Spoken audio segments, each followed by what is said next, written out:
in the past. Politic Med season 2, Hannah and Bobby both hook up with charter guests. And Politic Med it only happens in Med season 1. This guy Danny kisses a girl. So, but it's been a while though. So Yeah. I'm kind of rooting for it though. Are you? Yeah, I mean, I don't want Kyle to lose his job, but it would be a pretty sweet move to Yeah, go with a charter guest. So also, go Kyle. Frank's pretty hot, right? yeah. No, I think So that'd be a win for Kyle. I I love how like at certain points he's just like sitting down with the guests. yeah, I can't understand when he's actually on break and when he's not on break. But he definitely is just chilling out with the guests a little bit more. And I think that I'm not gonna lie, if I was Tosh or Natalia, I'd be kind of pissed a little bit because they're picking up his slack. Yeah, it's weird. So in early seasons of Below Deck, that everyone made a point like you're not supposed to fraternize with the guests or even like be too friendly. Yeah. And I feel like this, I mean, Tasha, I don't even know what Tasha's leadership vibe is, but like that doesn't seem to be the case here. No. Like the Kyle can kind of do whatever he wants. Yeah, I think they all have like kind of carte blanche here.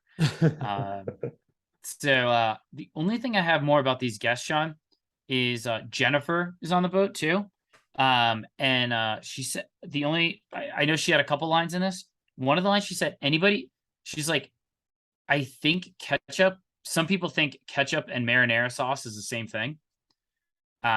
It's not the same thing. And if you think that, you just need to be locked up. Like there is no That's ifs, ands, or buts about it. if I was expecting marinara sauce and got ketchup, I'd be pretty upset. I'll tell you this. I think if I was expecting marinara sauce and I got ketchup, I'd be upset. But I don't know how upset I'd be in times where I'm expecting ketchup and I got marinara sauce. Like Yeah, like marinara sauce is just better than ketchup, right? yeah, right. Like I'm dipping some French fries and having some marinara sauce. That doesn't ruin my day or anything. No. John, I have heard though in some countries, like in South America and such, like you order a pizza and they got ketchup on there. I'm not ordering That pizza in would South America. that would ruin me. That's a date. That's a I killer. I've heard, and there's some countries around the world where that's a thing. Okay. Don't no one like attack me for that, but like if I'm wrong, but Yeah. I've heard All right. Well, anyway, those people are psychos. So Tosh and Dave, let's get into them, right?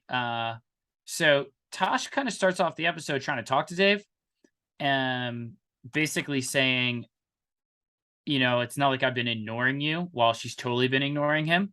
But Dave kind of lays it out. He's like, listen, I'm over this relationship. I'm over what we had. I'm over even our friendship. I'll do what's necessary to like make sure this works, but like I'm gonna do the food, you do the service. And honestly, I think after that sentence, Tosh might want him back. That's such like if I like Tosh definitely wants what she can't have, and if somebody doesn't like her, they probably want to like she probably wants to like make them like her. it. It's a real power move by Dave, actually. I don't even think he's doing it intentionally, but this is the move that would get Tosh to be like, maybe I don't want to go back with my boyfriend. Who do not get me started on the text exchange that these two have. That is just nauseating. There's not a relationship I care less about than Natasha and her ex-boyfriend. Yeah, no, shout out Dave. Helping get the he helps get the slide on the tender, and then but yeah, just being like he's like, yeah, like I'm good. Like Yeah. like I'm good with you. Like we're Yeah. gonna work together, and that's literally gonna be it. And like, yeah, if he's being honest with himself, like, yeah, he can have a friendship with her because he's still probably has feelings, but he's not gonna let her know that right now. Sure. And kind of perfect. Now, Tosh kind of plays with his head later though, with the whole buffet thing. Yeah, I couldn't understand this. I So actually don't know what this was. yeah, so the guests said they wanted like a meal from every country. So Right. Tosh is thinking, let's get like something that pairs with like each of these. But the chef is already like, I think they decided like, let's do buffet style. Which, So oh, you can't do a wine pairing and buffet style. yeah, and Dave points that out. Goes, yeah, it doesn't really make any sense because of all the foods out at once. Right. You'd It's just almost have gonna to get be cold. like, it's like, okay, you're kind of instructing them to take one food at a time. Where like with a buffet, you're getting a little bit of everything on the plate. So Yep. yeah, he points out that makes no sense, but that's kind of the plan. And then Tosh, literally, I think literally last minute changes their mind. Yeah. I mean, she orders all the wine, and so they're like, let's do this pairing. I honestly, if I'm on the boat, I'd prefer a wine pairing to a buffet style. Hmm. However, I would over communicate that with the chef. Like if there was a change in plan, I feel like there was no change in plan here, and I do feel like there's a part of like Tosh that's gonna like blame Dave for this, but this is like squarely on Tosh at this point. It was like she changed her mind like hours before and didn't tell anyone, or like Right. or she half changed her mind and then fully committed to it later. And it's also weird. Like, I'm in the industry. I've done wine pairings before. Everyone usually gets their own plate, and then like you have like six glasses of wine on the table, and you pour one each, like as Got it. soon like right before that plate goes down. But because Dave's preparing for a buffet, she just brings up a platter. Like it was very sloppy. She's kind of rushing to get more wine glasses. Things are going out of order. Uh, Chef Dave's sliders are drying out. I Yeah, and you know what? I'll tell you, Sean. If I'm doing a wine pairing with all those dishes and all those, like, all those glasses, all those dishes, all the silverware, then I'm bringing Natalia up because that's like every single dish needs 8 sets of things that you're going to be taking away, needing another set of them. So I bring Natalia up, and I'm like, okay, let's both do the dishes at the same time here. And it was pretty evident that they were understaffed here, and Kyle was just up shit's creek. yeah, like you need like way more. I like so doing like a 6 course wine pairing, you'd have like 6 forks, 3 knives, like 6 wine glasses. Like the setup like is like kind of the hardest part. Yeah. And I don't know. Tasha's a weirdo. I Yeah. like her. I think she's good TV. I still don't really get her at all. And this was like a good example of it. Like she also like is a very hard worker, so it's not a complete disaster. Like she hustles to try to make it work, but I mean, I guess we'll see the conclusion next episode. But Yeah. who's coming out of order, and we'll see about those sliders, which is a funny meal for a wine pairing too. Like I love sliders. Chefs love making them. Yep. It's kind of a funny meal for a wine pairing though. I agree. I Uh, guess I agree. throw a I guess if Cabernet it's with that. yeah, I guess if it's like it's an easy way to do like a small piece of like Wagyu. Um, Hmm. but all right, Sean. Anything else in this episode before we get into awards? I know it was kind of like a quick episode, but I honestly couldn't believe when the episode was over, and it's not because I like thoroughly enjoyed it so much. I did like the episode, but it just seemed like it moved fast. It moved fast. I mean, that's a good thing. I think the previous 2 episodes were kind of dragged a bit. So Yeah. this is kind of getting back to where we were a few episodes ago. I like this season so far. It's my favorite mid season in a little bit, but I don't even think we're quite halfway through. So well, Episode eight. Yeah, we're pretty close. yeah, I think maybe we'll do mid season crew rankings next week. Yeah, that Kind sounds of good. like see where we're at. I still miss Arena. Yeah. She'll be in there. Yeah. All right. So Reagan, right? Oh, I said Arena. I do not miss Arena. I miss You Regan. don't miss Yes. Reina. No. Um, all right. Sean, so let's get into awards then, man. Who'd you have winning the episode? This was sort of tough. I picked Courtney, because she's already really good at being a deckhand. Like she just picks it up very fast. Being the best tender driver is a pretty cool thing already. She's great at taking direction, and I don't. There's something pretty hot about a girl that's really good at like deckhand stuff. Would you agree? Yeah. I mean, Yeah, no, absolutely. I think that's a good pick. Courtney had a really strong episode. Yeah, yeah, driving a boat. She looked good. She did good. yeah, if a girl's good at that, that's It's a cool. Yeah. plus, right? It's a plus. I actually had Captain Sandy. Okay. Um, didn't hit a dolphin. um, We didn't say that yet. Yeah, she didn't. Look yeah, at that. Yeah.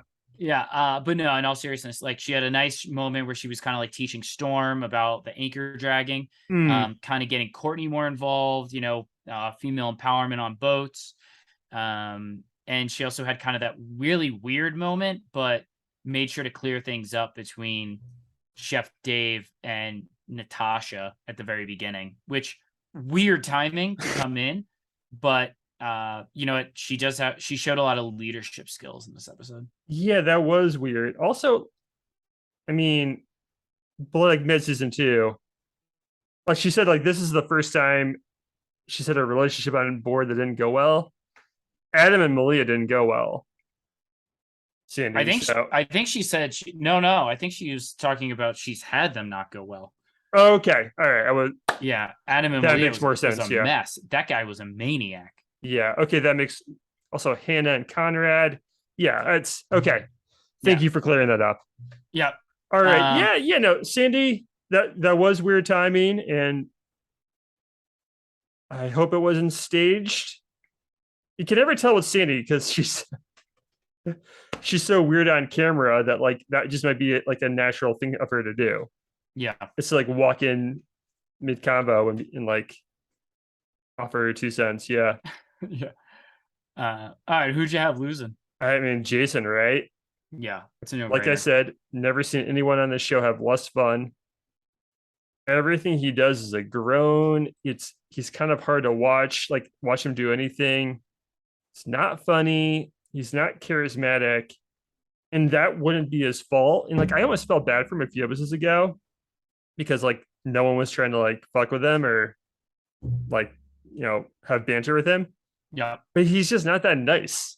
And like that's Yeah. kind of the key thing here. And yeah, I've worked with guys like this before. They really don't change. I mean, Courtney's been on the boat for like 5 minutes and already hates him. So I got to, yeah, Jason, right? I mean, Yeah, I knew you'd go that route. I mean, here's the thing. He's not funny nor nice. You got to be one of the two. You know yeah. what I mean? He's just kind of a pain in the ass at this point. I actually went Natasha. I just thought not a good episode. So lost all hand with Dave. She did. Yeah. Like got no hand with Dave now. And, the whole like wine pairing thing is just kind of backfiring. So, and I don't think she can really blame it on Dave here. So, plus just the nauseating stuff with her boyfriend. Like these text messages, I just don't need them. I also don't know like how they got them. Like where they're like, Yeah. "Hey, can you tell us what you texted?" That's really weird. It must, I'm thinking her and Dave get back together.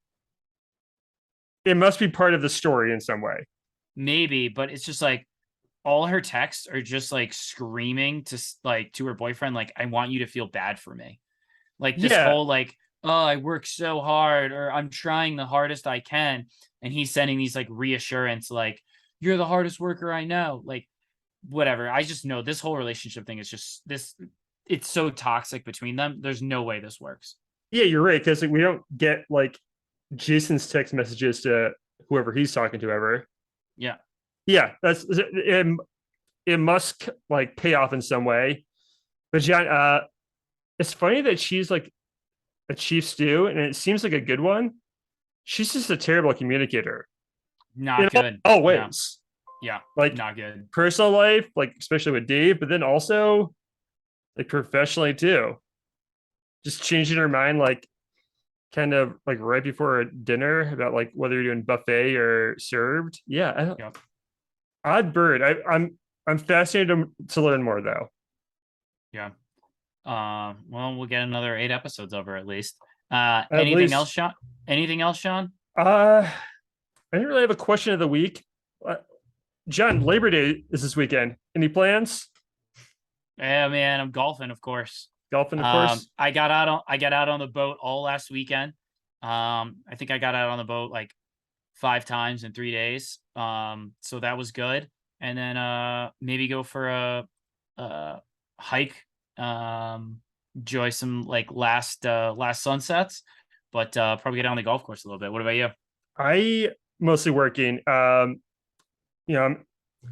Labor Day weekend has become like one of the biggest wedding weekends of the year because you have that Sunday too. So like we'll do Sunday weddings like pretty often, but like a Sunday wedding where everyone has Monday off is like a different vibe. Like people love them. So it's kind of weird with having a Labor Day. I feel like people used to go away for it. Now it's more of like a staycation slash do some last summer activity slash go to a wedding I'll tell weekend. you, I'm not a huge fan of the Labor Day wedding. Don't take away my 3-day weekends. You know what I mean? I only get a couple of them.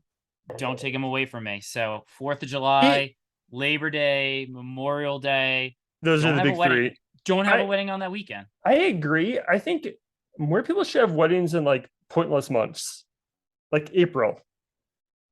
Yeah. When have Or you ever had anything September. fun going on in April? Never. The Derby. That's no. The Derby's in May. Maybe That's the Masters weekend. Masters. Don't do a Masters weekend. Yeah, but We like should just put a guideline out for like weekends to not have like we do a draft of like weekends to not have weddings.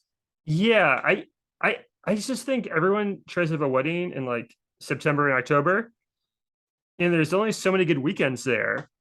Yeah. So then you have to go into August, and then or you're going to Labor Day.